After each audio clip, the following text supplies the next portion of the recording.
Excusez-moi, je viens de me garer, je suis super à la bourre, mais voilà, j'ai eu un petit contretemps. Oui, parce que je suis en voiture, parce que je sors du car wash et que... il y avait du boulot. Ça, c'est le moins qu'on puisse dire. Retour de vacances oblige, on a fait 2 fois 1000 km en un mois, donc forcément, avec 4 enfants... J'ai longtemps comparé ma voiture à une caravane, mais honnêtement, là, à ce retour de vacances, c'était plus une voiture que j'avais, mais un camion poubelle. Que c'est pénible, ces trajets en voiture. Surtout que pour le retour. Bertrand, pour une fois, il avait bien combiné les choses. Il s'est arrangé pour prolonger un peu les vacances. Comme ça, après, il était directement sur place pour un congrès. Bon, donc j'avais dit, je reprends le volant avec les 4 enfants et nous remontons vers la Belgique. Donc, j'avais dit, Thibaut et Martin, vous vous relayerez à côté de moi pour me faire la papote. Trouvez tous les sujets de conversation que vous pouvez, mais vous allez me raconter votre vie et je vais vous raconter la mienne. Alors, même si on part un dimanche, la route du retour... On sait bien comment ça va. Les embouteillages arrivent toujours au moment où vous pensez que vous êtes arrivé et vous passez la frontière au Luxembourg. Tac, c'est fini. Bertrand est parti. Moi, j'ai chargé le coffre. Camille avait déjà pris en amont ses granules homéopathiques pour ses maux de transport. C'est terrible, c'est terrible. J'ai beau lui donner à sucer tout ce que je peux. Il n'y a rien qui passe. Et nous sommes partis. Alors évidemment, la voiture n'est pas non plus le plus grand mobil-home du monde. Donc ils sont un peu serrés. J'entends. Et je sais pas si vous vous rendez compte, mais moi j'ai un air conditionné. Ici, il y a même des petits réglages à l'arrière. Ils sont 3, ça ne leur convient jamais. Il y en a un qui a trop froid, l'autre qui a trop chaud aux pieds, froid à la tête, froid dans le visage. J'ai vu sur le trajet, il y a parfois des voitures qui tractent des caravanes. On peut mettre les enfants dans une caravane, au moins comme ça ils pourraient jouer à Uno, des jeux de cartes, dormir, même se lancer une balle à la gueule. Écoutez, parce que ça n'a pas arrêté. Donc moi j'avais dit à Thibaut, mets-toi au milieu. Oh non, putain, dégueulasse, attends, parce que tu crois que je vais servir de tampon et de punching ball. Écoute Thibaut, c'est toi l'aîné. Putain, c'est toujours à moi qu'on me demande de faire ce genre de truc. Pourquoi est-ce que tu mets pas Camille? Mais je dis parce que Camille au milieu sera forcément à côté de ta sœur. Ouais, mais au moins comme ça elles pourront regarder les mêmes dessins animés. Oui, certes, mais d'abord de 1, elle ne regarde plus les mêmes dessins animés. Et de 2, elle se chamaille. Et de 3, Camille a des risques de vomir. J'aime autant qu'elle soit sur un côté pour qu'elle puisse ouvrir la fenêtre et vomir en pleine route si j'ai pas le temps de m'arrêter. Ouais, super, en plus si elle vomit dans la voiture. Moi si j'avais su, j'aurais pris le train. Oui, et qui payait le train, Thibaut? Papa et maman n'ont pas une planche à billets dans la cave où ils vont imprimer des billets de Monopoly tous les jours. Tu te mets au milieu. Alors, tranquille, il m'envoyait tout le temps des SMS en disant ça va la route, ça va, tu t'en sors, ça va. Mais oui, c'est gentil. Je lui ai dit à un moment donné, tu crois quoi Bertrand, que je sais taper des SMS comme ça en conduisant? Oui, mais enfin, t'as ton kit main libre, tu sais quand même bien l'utiliser. Oui, je sais bien l'utiliser Bertrand, mais enfin la dernière fois que je l'ai utilisé, je te rappelle que c'était suite à des messages que tu m'avais envoyés et que le seul que j'ai ouvert était un message un peu graveleux où tu me disais des choses que le gars a lu à voix haute dans la voiture pour tous les enfants. Bon, ouais, mais enfin bon, là je m'inquiétais pour la route, j'allais pas t'envoyer, que j'aimais bien tes seins. Je dis peu importe Bertrand, je conduisais. J'avais promis, encore une grande idée de ma part, que je trouverais un Quick ou un McDo, truc sympa. On voit toutes les 20 minutes des stations-service où il est mis Quick, McDo. Mathilde, évidemment qui reconnaît les sigles, a passé toute sa matinée à faire ah Quick, un McDo, oh là. Je disais oui chérie, mais enfin il est 9h52, on va pas s'arrêter maintenant. Si j'ai faim. Mathilde, de toute façon, plus elle s'ennuie, plus elle bouffe. Je lui découpe des petites pommes à l'avance, sinon elle mangerait de tout. À Mathilde, si elle pouvait à 7h du matin, je lui achèterais déjà des saucissons sur les restaurants, des grands sticks là. Elle est capable de bouffer tout le paquet. Je ne sais pas quelle est la taille de son estomac, cet enfant. On roule avec les garçons qui disaient on s'arrête pas. Non putain, on va pas encore une pause pipi. Oui, mais Mathilde doit faire pipi tout le temps. Donc on s'arrête toutes les 2 heures. Je vais faire pipi avec elle. Elle remonte dans la voiture. Est-ce que c'est en contact avec le siège, je ne sais pas quoi. Au bout de 20 minutes, elle doit de nouveau faire pipi. Ça me rend dingue. J'ai même dû m'arrêter sur le bas-côté pour lui faire pipi suspendu. Je vous dis pas le bazar. On arrive aux alentours de 11h30, je passe un dernier McDo. 11h30 en même temps, on n'avait pas encore spécialement faim, surtout qu'ils avaient grignoté tous à l'arrière. Je dis écoutez, au suivant, on s'arrête. Aire d'autoroute suivante, rien. Aire d'autoroute suivante, rien. Oui mais il est bientôt 13h. Mathilde commence à geindre à l'arrière. J'ai faim.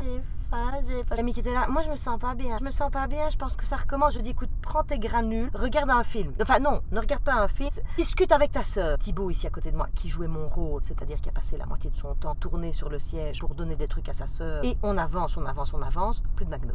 Rien. Je dis à Thibaut, il doit bien y avoir une application, un truc qui nous indique où il y a un fast-food. Thibaut commence à me sortir tous les noms. Mais bon, c'était des noms à Perpète-les-Bains. J'ai dit mais c'est où sur la carte? Ah, on veut sortir de l'autoroute. Je dis je vais pas sortir de l'autoroute Thibaut. Ouais mais c'est pas loin, c'est seulement 22 km. Parce que tu penses que je vais faire 22 km pour manger un burger, pour refaire encore 22 km, ça fait 44 km Thibaut. Enfin je conduis toute seule là ici. Ouais enfin tu me demandes de trouver, je cherche, je dis oui chou. Enfin à ce rythme là tu vas me citer tous les Quick et tous les McDo de France. Avec Mathilde derrière qui faisait j'ai faim. On s'arrête enfin 13h50.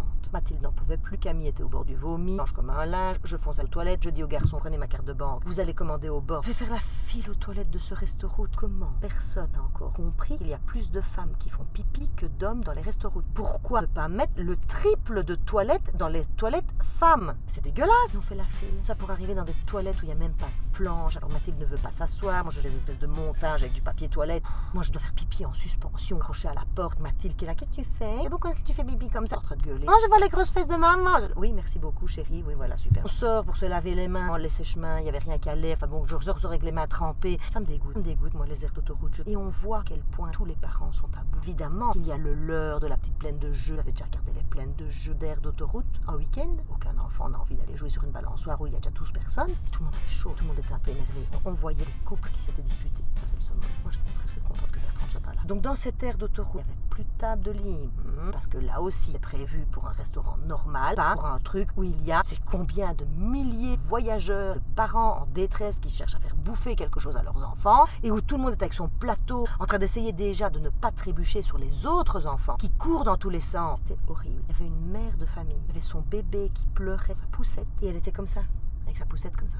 Je me suis dit, elle la met à côté d'une piscine, mais elle se jette dedans volontairement et elle se noie. On a mangé un burger infâme, on a vu les steaks étaient cuits depuis la veille. Avec Camille qui disait, c'est quand même dégueulasse ça, parce qu'en fait sur l'image, il a l'air super gros et en fait il est tout mince. Je dis oui, c'est ce qui s'appelle du marketing. On te fait croire que tu vas manger un truc juteux, mais non, c'est sec, dégueulasse et froid. Et tu sais quoi? Ça a coûté 42 € à maman pour nourrir tout le monde. Formidable. Enfin bon, on a redémarré, on a fait tout le trajet de retour et je suis rentrée ici. Et ça fait une semaine, j'avais une voiture dans un état. Je disais aux enfants, mais je dis, mais ça pue dans la voiture, il y a un truc qui pue, quoi. Depuis qu'on a fait ce trajet, je comprends pas. Je viens d'aller au car wash. J'avais dit que je prendrais 20 minutes, 1h10. Vous savez ce que j'ai retrouvé dans les portières de ma voiture? Mathilde, toutes les choses saines que je lui ai données à manger, c'est pas ce qu'elle a fait avec, c'est qu'elle les a suçotées, mâchées, recrachées, je ne sais pas très bien. Elle avait tout tapé dans le vide-poche de sa portière, comme des petits restes. Alors évidemment, après j'ai compris pourquoi elle avait si faim sur la route. De tout ce que je lui ai donné, elle n'a pas mangé grand-chose. J'avais un garde-manger dégueulasse. Et je sais qu'il y a des parents qui interdisent aux enfants de manger en voiture, mais enfin moi je ne fais pas ça. Non, vous riez ou quoi? Oh non, si je dois m'arrêter à chaque fois qu'il y en a un qui veut manger, mais on va mourir ici. On est rentré de son congrès. Oui, ça s'est très bien passé. Il m'a dit, ouais, putain, je me suis fait des restos gastronomiques pendant 10 jours. Je rêve que d'une chose, c'est d'aller manger au McDo. Ah, je dis non. Ben écoute Bertrand, tu sais quoi, puisque j'ai fait le trajet toute seule et que ça s'est très bien passé, je te propose de faire la même expérience. Tu vas seule avec les enfants au McDo, tu passeras un moment extraordinaire avec eux. Et moi, j'appelle une copine, moi je vais me faire un 3 étoiles.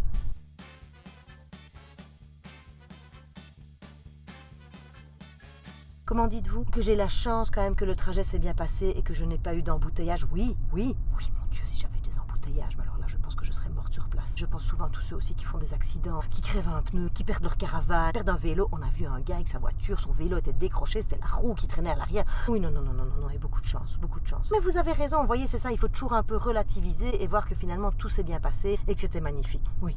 Je dois quand même vous avouer un truc, je n'ai qu'une seule envie, c'est d'un jour retrouver mon indépendance complète et me retrouver à pouvoir faire des trajets de vacances où moi, je ne m'arrête pas. Die, je trace. J'ai une vessie comme un chameau, moi. Donc en fait, moi, je peux faire pipi qu'une fois par jour. Tout va bien. Donc Mathilde a 4 ans. Il me reste encore. Oh, putain. Non, allez, vous savez quoi, ça va quand même s'arranger quand elle aura 10, 11 ans. Allez, oui, il me reste encore 6 ans à tenir. 6 ans. Allez, ça va aller. Bon, écoutez, je vais quand même vous laisser parce que de toute façon ici en plus il y a tellement de soleil que moi je ne vous vois quasi plus. Je vais redémarrer. Non mais je suis pas loin de chez moi là. Écoutez, j'ai pris ma pause. Voilà, de toute façon vu toutes les crasses que je viens de retrouver dans la voiture, plus les taches de chaussures sur les sièges parce que visiblement ils frottent leurs pieds sur les sièges comme ça. Le premier qui me fait une remarque sur le fait que j'ai mis 1h30 pour aller au car wash, je leur donne une éponge, une chamoisette, petit seau d'eau et la prochaine fois c'est eux qui frottent. Voilà.